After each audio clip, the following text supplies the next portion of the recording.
You think the silence on the high street started with Woolworths, but you are wrong. We are the generation that stood on the cold pavement and watched the retail giants fall to their knees, one by one. The pavement felt strangely empty beneath our feet as the heavy metal shutters came crashing down on our childhood memories. So sit down comfortably and let me tell you the stories about the shops you really forgot, the ones that truly mattered. These are the forgotten places that took the very beating heart and soul of the town with them when they finally died. Wilko was the freshest wound of them all, a sudden heartbreak that still stings sharply in the cold morning air. It was the only place left where you could fix a broken house and feed a happy child in the very same breath. We walked those aisles for hours looking for cheap renovation paint and pick-end mixed candy to brighten up our grey days.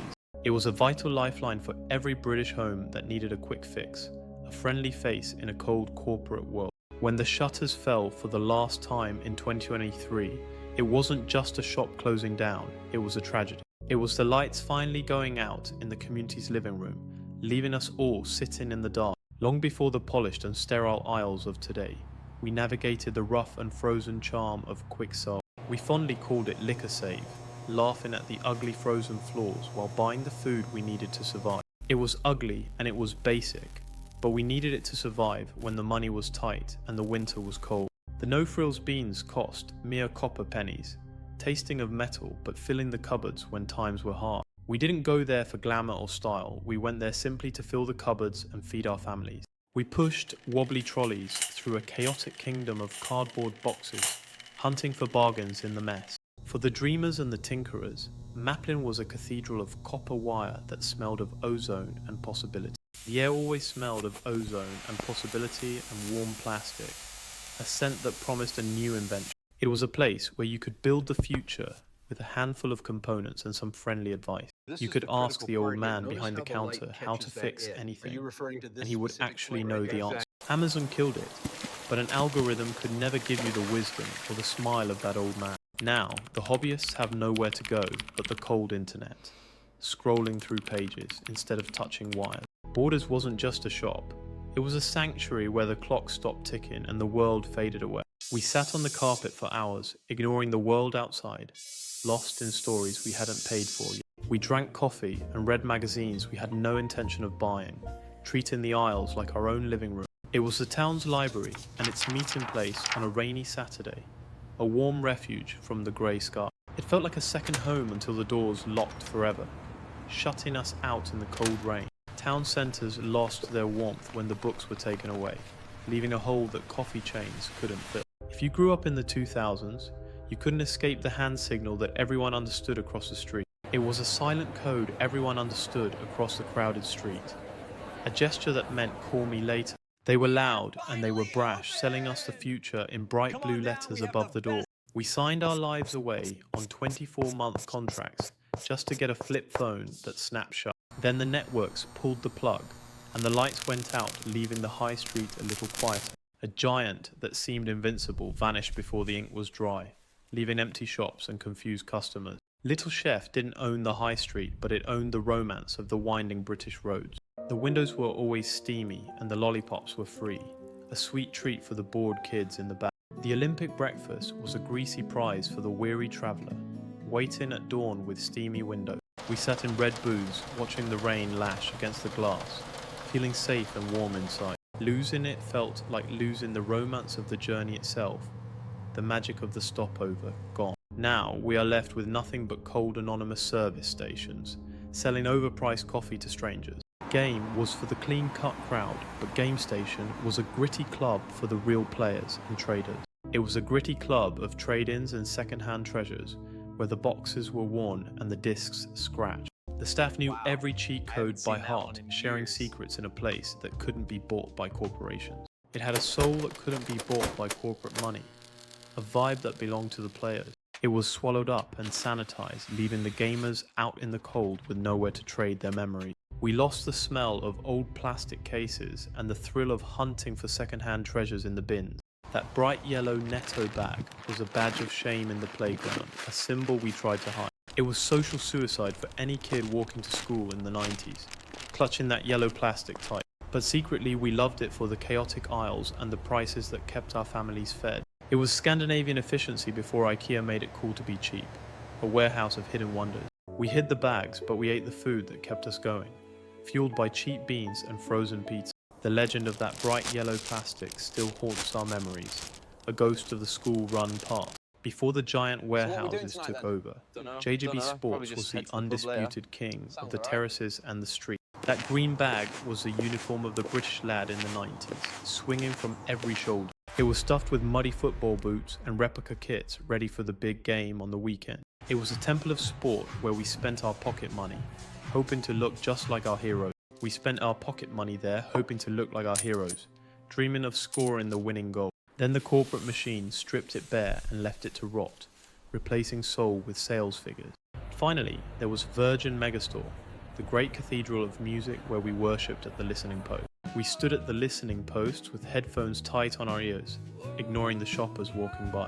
We let the world disappear into a new album for hours on end, lost in the rhythm and the beat. Deciding which CD to buy was the hardest choice of the week, weighing up the art against the price. When Virgin vanished, the music didn't stop, but the magic of the store died forever. The feeling of holding the artwork in your hands was gone forever, replaced by a digital file. They tell us the high street is evolving into something new, something better and more convenient. They say the future is delivered in a cardboard box to your door, without you ever leaving the house.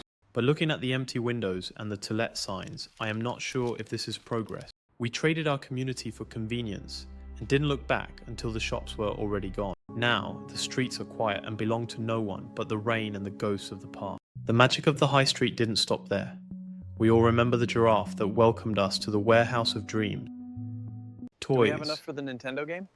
Us was a kingdom where the aisles reached the sky, stacked high with every toy we ever wanted.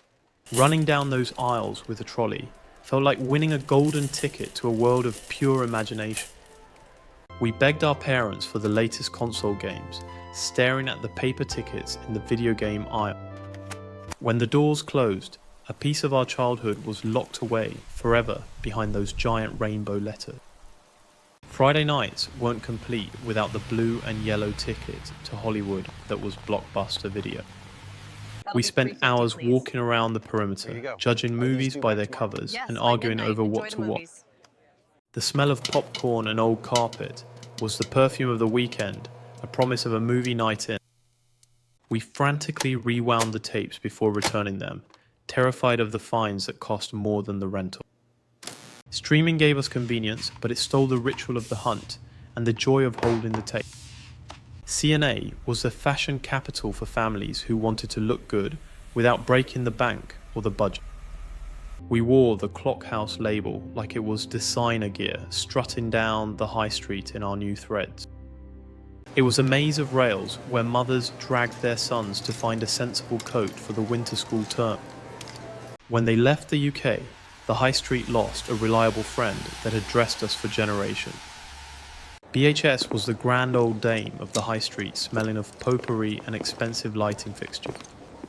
We were dragged through the lighting department, terrified of breaking the crystal chandeliers hanging low. The cafe was a ritual of tea and toast where grandmothers held court and watched the world go by. It felt like it would last forever, a permanent fixture until the pension scandal tore its heart out. Before we bought fridges on our phones, we went to Comet to touch the white goods and press the button. It was the cavernous rival to Curry's, a place of washing machines and dreams of a modern kitchen. The staff in their shirts tried to sell us extended warranties we didn't need, but we listened anyway. Now the retail parks are just a little bit emptier, the neon signs dimmed and the showrooms gone. Before the golden arches took over every corner, Wimpy was the place for a burger on a proper plate. We sat at table service, eating a bender in a bun with a knife and fork like civilized people. It was a treat, a birthday destination, a place where the ketchup came in a tomato-shaped dispenser. The few that remain are relics of a time when fast food was slow and dining out was an event. The weekends were for fixing things, and Focus Do It All was the temple of the suburban dad. We wandered the aisles smelling sawdust and paint, planning projects that would never quite get finished. It wasn't just a shop, it was a promise that we could build a better home with our own two hands. Safeway was the supermarket that felt a little bit more upmarket, with its bold logo and fresh bakeries. We remember the ads and the promise of everything you want from a store and a little bit more. Then Morrison swallowed it whole and the name vanished from our receipts in our town. Index tried to be Argos, a catalogue shop where we scribbled numbers with little blue pens. We waited by the conveyor belt, hoping our order would slide down the chute and not be out of stock. That looks lovely. It was a gamble, a game of chance played with laminated pages, and eventually the house won. Past Times was full of things we didn't need, a Victorian fantasy of gifts that smelled of lavender. It was the place for last-minute Christmas presents for aunts you didn't really know what to buy for.